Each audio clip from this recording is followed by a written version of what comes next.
Arhente ejengene nezibonelelo zemali karhulumente isasa kwakunye nehlakanilayo lenkonzo yeposi kweli baxolisile ngamagingxigingxi athi akhona nalapho abanye kwabo bafumana le mali yesibonelelo bengakhange bayifumane kwangethuba. Kanti ababukeli bethu bazityandikila ngala magingxigingxi kasasa kwikhasi lethu leWhatsApp.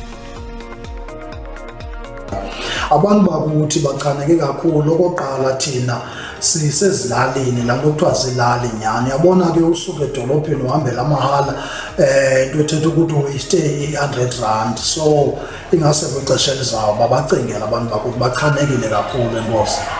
Sichane kakhulu lento lena kasasa lena, jonga ngobe ndiyele utamkhulu mna apha etown ndabe ndiyomkhuphela le mali, ndakhwela ngetyala kuba ndisithi ndizawubhatala ngayo le mali endiyifumana phaa. Xa ndifika etown imali andiyifumani, ngoku ndinetyala apha etyala engakhange ndeliplani.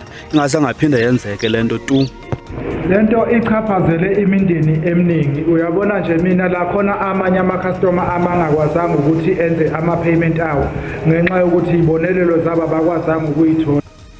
Sikhulu isililo abantu abayitholanga imali yesibonelelo sabantwana. Siyacela nje ukuthi engathi usasa ungake uzame ukuyilungisa ngokusheshsha lento, ngoba abantu abaningi engibaziyo bathembele kuyona le mali. Ayikho enye imali abayisuke beyilindele eceleni ngaphandle kwale mali yakasasa, njengoba bengayitholile nje kubi kuyimanje abantu abaningi abadlile.